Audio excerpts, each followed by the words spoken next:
یہ طنز کر رہی ہیں وہ اب علی امین گنڈا پور کے اس اعلان پہ. اور تحریک کہاں سے اور کیسے چلے گی یہ انہوں نے سوال پوچھا ہے. اور انہوں نے پوچھا ہے بہت عام سوال جو انہوں نے پوچھا ہے نا وہ یہ ہے کہ 5 اگست کے مقابلے میں 90 دن کا پلان کہاں سے آیا. اگر آپ میں سے کسی کی نظر سے گزرا ہو تو میری بھی رہنمائی کریں. فوکس اور نشانہ صرف وزیر اعظم خان کی رہائی. اب یہ علی حمزہ جو چیف آرگنائزر ہے پنجاب کی, آپ سوچیں نا کہ ان کو بلایا بھی نہیں, ان کو الگ رکھا اور ان کے بارے میں یہ کہہ دیا سلمان اکرم راجہ نے کہ وہ مصروف تھی, وہ کہہ رہی مجھے مصروفیت کا علم نہیں ہے.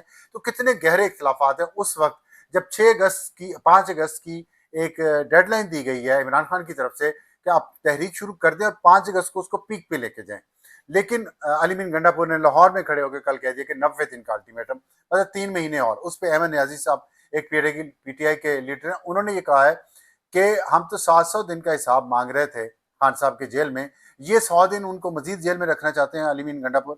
تو اور ساتھ جو الزامات لگ رہے ہیں مرزا آفریدی صاحب کے حوالے سے کہ ان کو سینٹ کا ٹکٹ چاہیے اور اس کے لیے کروڑوں روپیہ بہایا جا رہا ہے. یہاں تک بات ہے کہ سینٹ کے پی ٹی آئی کے سینٹ کے ایک ٹکٹ کی قیمت 12 کروڑ تک شاید دینی پڑے کسی کو اگر اس سے ٹکٹ چاہیے پی ٹی آئی کا. خیبر پختونخوا میں جو سینٹ کے الیکشن ہونے ہیں اور اس میں شبلی فراز کا نام لیا جا رہا ہے, اس پہ اور بہت سارے لوگوں کا نام لیا جا رہا ہے کہ یہ, اور لیکن شبلی فراز کہتے ہیں کہ مجھے یہ پیسے جو میں نے لیے وہ میں نے وکیلوں کے لیے وکیلوں کو ادا کیے خان صاحب کے کیسز کی فیس میں, اور وکیل کہتے ہیں ہم تو فری کیسز کر رہے ہیں. تو یہ کدھر پیسہ آ رہا ہے کدھر جا رہا ہے, کون کھا رہا ہے کون نہیں کھا رہا. اس میں نہ صرف کہ عالیہ حمزہ نہیں ہے بلکہ دلچسپ بات یہ ہے کہ علیمہ خان جو عمران خان کی بہن ہے لاہور میں رہتی ہیں اور ہر دفعہ خان صاحب سے ملنے آتی ہیں, ان کے پیغام کو باہر لے کے بھی وہی آتی ہیں. 5 اگست کو تحریک کو پیک پر لے جانے کا پیغام عمران خان کا علیمہ خان لے کے آئی باہر. انہوں نے قاسم اور سلمان کے امریکہ وزٹ اور پھر پاکستان آ کر تحریک کو لیڈ کرنے کا اعلان انہوں نے کیا علیمہ خان نے, اور علیمہ خان ہی کو نہیں بلایا اس لاہور کے جو کٹ میں جو پی ٹی آئی کا ہوا ہے. تو اس سے آپ سوچ سکتے ہیں کہ یہ صرف عالیہ حمزہ اور علیمہ خان ہی بلکہ ایک اور ہیں سنم جاوید, ایک پی ٹی آئی کی ورکر تھی پہلے, اب ظاہر ہے لیڈر بھی ہیں, اور ان کو بھی نہیں بلایا گیا. تو اور اس پہ یہ باتیں ہو رہی ہیں کہ شاید پنجاب حکومت کی طرف سے کچھ شرائط لگائی گئی تھیں علی امین گنڈا پر اور ان کے تمام جتنے لوگ ان کے ساتھ تھے کہ اگر آپ نے یہاں پہ پرامن طریقے سے آنا ہے اور یہاں پہ ایک آپ نے یہ کرنا ہے اپنا گیدرنگ, مجمع, اکٹھ, dinner, party, whatever you call it, تو اس کے لیے آپ کو ان لوگوں کو عالیہ حمزہ کو اور سنم جاوید کو نہیں بلانا.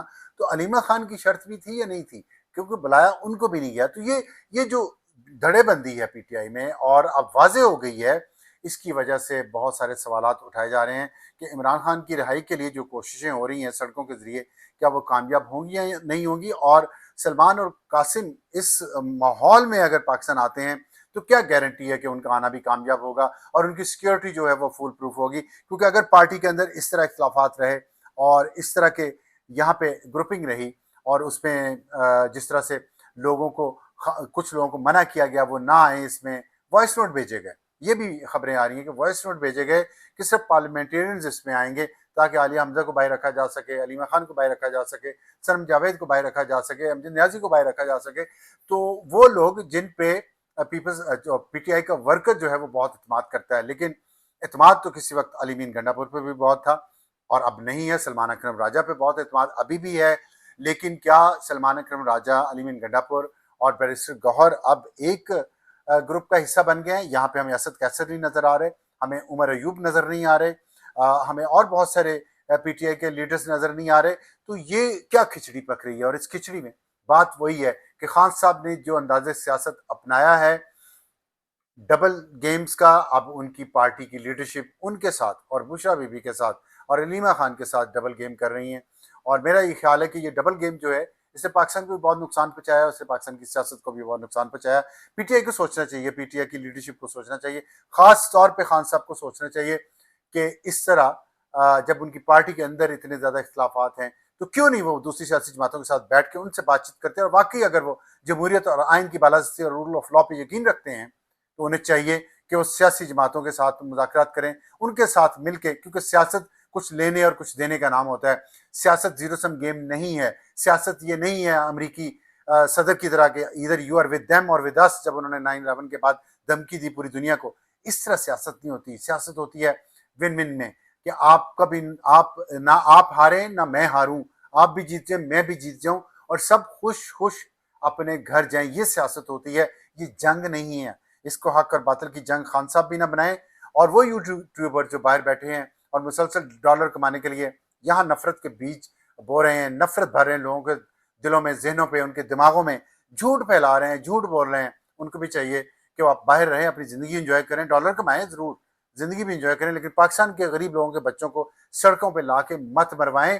پہلے ہی خیبر پختونخوا کا جو ابھی سروے آیا ہے اس میں آپ دیکھیں کتنا برا حال ہے اس صوبے کا، کہ وہاں کی عوام کی میجورٹی بالکل خوش نہیں ہے اپنی حکومت کی کارکردگی سے، اپسیٹ ہے اور بہت شکایت ہیں ان کو. 13واں سال میں وہ حکومت داخل ہو گئی ہے اور ابھی تک وہاں عوام کے حالات نہیں بدلے، پہلے سے خراب ہو گئے ہیں. دہشت گردی کا شکار وہ صوبہ ہے، اور روزانہ وہاں علماء پہ حملے ہو رہے ہیں، سرکاری افسروں پہ حملے ہو رہے ہیں، فوج کے افسران اور سپاہیوں پہ حملے ہو رہے ہیں، شہید ہو رہے ہیں لوگ وہاں پہ. اور اس کے ساتھ وہاں ٹورسٹ جاتے ہیں سوات میں، وہ دریا کی لہروں کی نظر ہو جاتے ہیں. کوئی وہاں سسٹم نہیں ہے. اسکولوں کے بچے وہاں بہت سارے اسکولوں میں نہیں جا سکتے، غربت زیادہ ہے، بے روزگاری ہے. تو ان معاملات پہ، ان چیزوں پہ غور کریں، اس کی طرف سیاستدان سارے متوجہ ہوں. ورلڈ بینک کے مطابق تو 47% غربت کی شرح چلی گئی ہے. تو میرا خیال ہے کہ سیاستدانوں کو بیٹھ کے اس پہ سوچنا چاہیے، ورنہ وقت بہت کم ہے اور پھر اس کا نقصان پاکستان کو ہوگا. آج کے لیے اتنا ہی. Good night.